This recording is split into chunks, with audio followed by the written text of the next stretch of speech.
Hello guys, welcome back to my channel Earth Mom reactions. मैं हूं ज्योति और welcome है आप सभी का मेरे चैनल में। चैनल में नए हैं तो प्लीज़ चैनल को सब्सक्राइब ज़रूर कीजिए और वीडियो को लाइक तो ज़रूर करना। मैंने नोटिस किया है कि आपने इससे पहले वाली वीडियो को बहुत ज़्यादा लाइक किया है गाइज़, तो इसीलिए वीडियो को लाइक ज़रूर किया कीजिए। कमेंट सेक्शन में अपने ओपिनियन मेरे साथ ज़रूर शेयर कीजिए। सो गाइज़, यूट्यूब पे बरस रहा है, कंटेंट की बरसात हो रही है।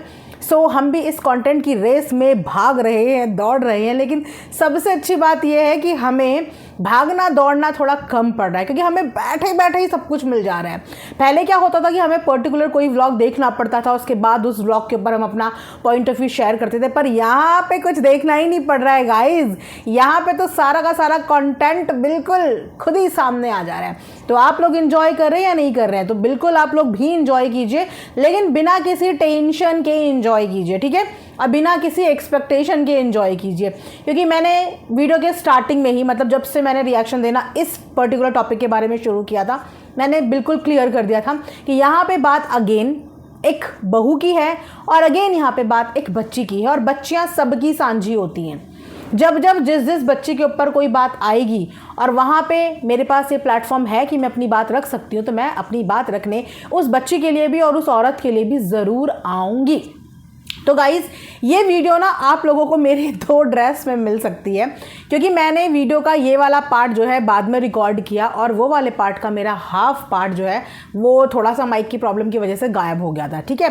तो मैं आज इस वीडियो में बात करने वाली हूँ माता जी के नादान बच्चे के बारे में, क्योंकि बेसिकली मैंने सबसे आखिरी में उनका व्लॉग देखा। सबसे आखिरी में कहते हैं ना, सबसे आखिरी में, क्योंकि मैं भी बहुत ही हार्डली बॉदर होती हूँ ऐसे इंसान का व्लॉग देख के अपना टाइम वेस्ट करने में, राइट। तो जिस तरीके से छोटा राजकुमार कहता है ना, टॉक टू माई हैंड, उसी तरीके से मेरा भी कुछ ऐसा ही रिएक्शन होता है कि ऐसे इंसान के ऊपर रिएक्शन देने का मतलब ही नहीं है जिस इंसान को सिर्फ और सिर्फ अपनी फैमिली को टारगेट करना हो। तो उसके लिए हम कुछ भी नहीं है। जिसने अपनी फैमिली की, मतलब एक एक इंसान की धज्जियाँ उड़ा रखी है। यूट्यूब पे ऐसा कोई इंसान नहीं बचा मुझे लगता है जिसकी आंख से उसने आंसू ना ली हों, राइट। तो ऐसे इंसान पे क्या ही बोलना, लेकिन जहाँ पे बात आती है बहन बेटियों की, वहाँ पे बोलना ज़रूरी हो जाता है, राइट। क्योंकि माता जी तो अपने बड़े बच्चे की गलतियाँ ऐसे ढांकती जैसे कि वो बेचारा छोटा सा नन्हा सा काका सा नादान सा बच्चा हो। अब आप लोग देखिए कि कल की वीडियो में आके कितनी चालाकी से इस इंसान ने 2 मियाँ बीवी के बीच में, या फिर आप ये बोलिए कि दामाद और ससुराल के बीच में जहर घोलने की पूरी कोशिश करी, पूरी कोशिश। यहाँ तक कि मुझे सिर्फ इतनी सी बात समझ में नहीं आ रही है कि बात बात में छोटी बहू, उसका मायका, उसका माँ, उसके पिता, उसकी बहन, बात में उनको बदनाम करके, जो लोग सोशल मीडिया पे है ही नहीं उनको बदनाम करके इनको हासिल क्या होता है। और यहाँ पर मैं छोटे राजकुमार से भी एक सवाल ज़रूर करना चाहूँगी, क्योंकि मैंने अभी उनका एक लेटेस्ट लाइव देखा जहाँ पे वो अपने पिताजी के लिए अपील कर रहे थे। मेरे पिताजी को कुछ ना बोलें, वो सोशल मीडिया का हिस्सा नहीं है। गलत। आपके पिताजी सोशल मीडिया का हिस्सा हो या ना हो, लेकिन आपकी माताजी ने आपके पिताजी को सोशल मीडिया का हिस्सा बना दिया है। तो आपके पिताजी पूरे के पूरे सोशल मीडिया पे नज़र आ रहे हैं, इसीलिए उनकी एक्टिविटीज़ पे अगर कोई रिएक्शन बना रहा है तो उसको आप रोक नहीं सकते। बेसिकली आप किसी को भी नहीं रोक सकते, क्योंकि यहाँ पे कोई भी किसी के हाथ की कठपुतली नहीं है कि किसी ने यहाँ से इंस्ट्रक्शन दिया तो सामने वाला बंदा उनके इंस्ट्रक्शन को फॉलो करेगा। यहाँ पे सही गलत की पहचान हर इंडिविजुअल को है और वो अपने हिसाब से रिएक्शन दे रहे हैं। तो यहाँ पे मुझे सिर्फ ये पूछना है कि अपने पिताजी के लिए 2 लाइनों में आके आपने ये स्टैंड ले लिया कि मेरे पिताजी को कुछ ना बोलें क्योंकि वो सोशल मीडिया का हिस्सा नहीं है, तो आपके अंदर इतनी जुबान अपने उस पिता के लिए नहीं थी जो आपकी बेसिकली बीवी के पिता लगते हैं। पर ससुर भी पिता समान ही होता है। पिता समान क्या होता है, ससुर भी पिता ही होता है। जिस तरीके से आपकी बीवी ने अभी तक आपकी माता जी और आपके पिताजी की इज्जत मान मर्यादा सब कुछ रखा है, वो लड़की एक शब्द नहीं बोल रही है उन लोगों के खिलाफ, उसी तरीके से आपको भी तो अपना फर्ज निभाना चाहिए एक दामाद होने का। आप किसी को कभी भी अलाउ कर देंगे कि वो आपके ससुराल के, कभी आपकी सास, कभी आपके ससुर, कभी आपकी घर की साली, उसको कुछ भी आके कोई भी बोल जाएगा, कोई भी नहीं, बेसिकली आपके घर के खुद के लोग, और आप वहाँ पे एक स्टैंड नहीं लेंगे। आप वहाँ पे नहीं बोलेंगे कि भाई मेरे ससुराल वाले भी सोशल मीडिया का हिस्सा नहीं है, वो लोग तुम्हारी तरह कंटेंट बेच नहीं रहे हैं, वो तुम्हारी तरह रिश्ते बेच नहीं रहे हैं, वो तुम्हारी तरह कुछ भी नहीं बेच रहे हैं बेसिकली। उनको इस चीज़ में ड्रैग मत करो। क्या इतनी सी अपील इनके घर वाले उनके लिए नहीं कर सकते हैं? जहाँ पे इनका भाई डे 1 से उनका टारगेट ही छोटी बहू और उसका मायका है। अब आप बताइए, किसी लड़की के पिताजी को लंगड़ा बोल देना कि उनके पैर में प्रॉब्लम है ना, किसी की बॉडी में कोई चीज़ की कमी है। एक बात मुझे बताओ, भगवान ने सर्वगुण संपन्न किसे बनाया है? और बहुत अच्छी बात है कि भगवान ने सब कुछ सबको नहीं दिया, क्योंकि कुछ ऐसे ही लोग होते हैं जब भगवान उन्हें सब कुछ दे देते हैं ना, तो वो फिर अपने आप को इंसान नहीं समझते, वो फिर अपने आप को भगवान बराबर समझने लगते हैं। इसीलिए भगवान ने सबकी ज़िंदगी में किसी ना किसी चीज़ की कमी की है कि इसकी जो घमंड का लेवल है वो आसमान ना छुए, ये नीचे ही रहे, ये धरती पे ही रहे, राइट। तो क्यों अपने ससुर के लिए स्टैंड लेने आप नहीं आए? क्यों अपनी सास के लिए नहीं आए? क्यों अपनी साली के लिए नहीं आए? हैं, चलो ठीक है, आपकी बीवी का तो समझ में आता है कि वो ससुराल वालों के लिए नहीं बोल रही। बेसिकली तो एक बेटी को भी बोलना चाहिए, एक बेटी को भी बोलना चाहिए जब उसके माँ बाप पे बात आ रही है, क्योंकि माँ बाप सबके बराबर है ना। अगर एक अपनी माँ के लिए लड़ सकता है, दूसरा अपनी बीवी के लिए लड़ सकता है, तो एक बेटी अपने माता पिता के लिए बार बार सुन कैसे रही है? और तुम्हारी कंट्रोवर्सी में, भाई भाई की कंट्रोवर्सी में बार बार उसके मायके की प्रॉब्लम, उसके मायके की हर चीज़ ड्रैग क्यों हो जाती? इसके लिए किसी का भी स्टैंड कहाँ है? कहाँ है स्टैंड? अब इस चीज़ को क्या बोलेंगी माता जी? मेरे बेटे की नादानी है, वो आज 32-33 साल की उम्र तक भी नादानी करता जा रहा है और माता जी उस नादानी को सपोर्ट करती जा रही हैं। कहाँ है इस बात के लिए स्टैंड? फ़ोन करते हुए एक बार भी शर्मिंदगी महसूस नहीं हुई? जब उन्हें इन्वाइट कर रहे थे, शर्मिंदगी महसूस नहीं हुई कि इसी बेटे की नादानी में एक बार भी स्टैंड नहीं लिया जाता कि हमारे रिश्ते जुड़े हैं, यहाँ से समझाना है हमारा, उनको ड्रैग मत करो, इतनी चीज़ें मत बताओ जो चीज़ें ऑन कैमरा है ही नहीं, जब वो सोशल मीडिया का हिस्सा ही नहीं है। तो स्टैंड लेना है तो उन लोगों के ले लो जो सोशल मीडिया का वाकई में हिस्सा नहीं है, लेकिन उनकी बेइज्जती की हर बार कोशिश की जा रही है। अब देखिए आप कि छोटे राजकुमार को मनाने के लिए परिवार के सब लोग उस पर टूट पड़ेंगे, ऐसा होगा। और उसने वीडियो में ये बोला है, खुद ही बताया है हमें कि ये प्रेशर उस पर बनाया जाएगा, मौसी का, दादी का, लोग आएंगे, उसको कन्विंस करने की कोशिश करेंगे, उसको मनाने की कोशिश करेंगे, है ना। लेकिन यही रिश्तेदार जब वो अपने दम पे पार्टी कर रहा था, तब यही रिश्तेदार इनके माता पिता को नहीं मनाने जा सकते थे कि अरे वो कर रहा है, करने दो, चीज़ों को आराम से होने दो, छोड़ो पुरानी बातें, उसका फंक्शन है, करने दो, आराम से करने दो। लेकिन उस समय पे ये रिश्तेदार आके इन माता पिता को समझाने नहीं आए। बेसिकली जैसे कि मैं बता रही हूँ कि घर में लड़ाई झगड़े गाइस वेरी कॉमन। आप जब एक जॉइंट फैमिली का हिस्सा होते हैं, एक घर में 2, 3, 4, 5 बहुएं होती हैं, तो कभी कभी किसी से हमारे विचार नहीं मिलते और कभी कुछ टाइम के लिए दूरियां भी डेवलप हो जाती हैं। उस समय पे घर के बड़े क्या करते हैं?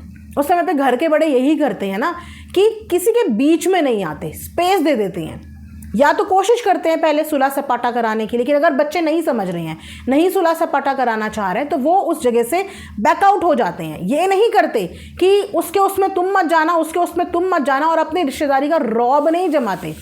इनफैक्ट ये बोलते हैं कि हमारी नहीं बन रही है, लेकिन तुम ज़रूर जाना, उसको अच्छा लगेगा।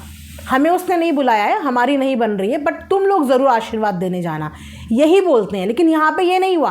जब तक वो पार्टी कर रहा था, तब तक सब मेहमानों को मना कर दिया गया, ये बोल के कि शायद उसका व्यवहार ठीक नहीं है, वो लोगों के सुख दुख में नहीं गया, तो उसके सुख दुख में कौन आएगा। प्लस उसके पास पैसा नहीं है, प्लस उसके पास दम तो बिल्कुल भी नहीं है, दम तो बिल्कुल भी नहीं है। लेकिन अब दम, अंकल आंटी के पास दम भी है, उनके पास व्यवहार भी है, उनके पास पैसा भी है, और अब ये सब चीज़ें करके कहीं ना कहीं ऑडियंस की नज़रों में ऊंचा उठना और ज़िंदगी भर के लिए वापस से उसके ऊपर इस बात का ताना देना कि तूने अपने बलबूते पे आज तक किया क्या है, जिस चीज़ के लिए वो सबसे ज़्यादा ट्रिगर हुआ था।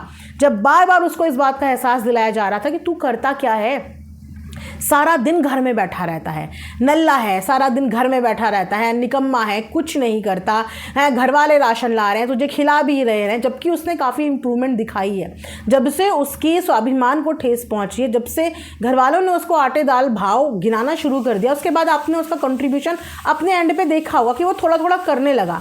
अब इंसान बेबी स्टेप्स के साथ ही अपनी ज़िंदगी की शुरुआत करता है, एकदम से सब कुछ नहीं करता, धीरे धीरे ही अपनी ज़िंदगी में परिवर्तन और बदलाव लाता है। और एक बच्ची और एक बीवी की जिम्मेदारी तो वो उठा ही रहा है। उसने अपने एडसेंस की कहानी आप लोगों को बताई ना कि शादी से पहले उसके पास कुछ था ही नहीं, शादी से पहले जो था माता जी का था, जो था माता जी का था। लेकिन माता जी तो सिर्फ कैमरे में आती थी ना, उसके अलावा उन सारी चीज़ों को मैनेज और हैंडल करने का काम वही करता था ना। है ना। आज माता जी की अगर हाउस हेल्प भी घर में काम करती होगी तो उसको भी पैसे देने पड़ते होंगे ना।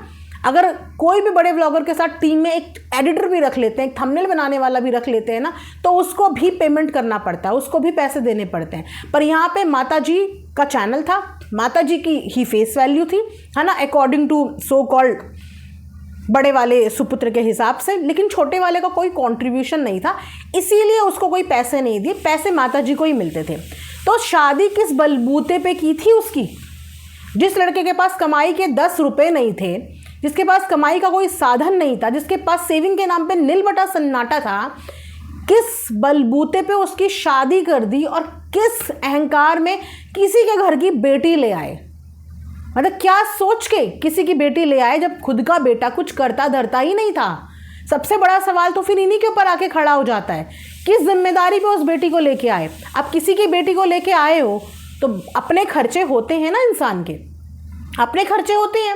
अब हर खर्चे पे माता पिता के आगे हाथ तो नहीं पसार सकता कि आज मेरी बीवी को इस चीज़ की रिक्वायरमेंट है, आज मेरी बीवी को ये लाना है, आज मेरी बीवी को कुछ खाने का मन है, आज मुझे उसे घुमाने का मन है, तो मुझे पैसे दे दो, मुझे पैसे दे दो, है ना। ऐसा तो नहीं मांग सकता था ना, सेपरेट काम तो करना था ना।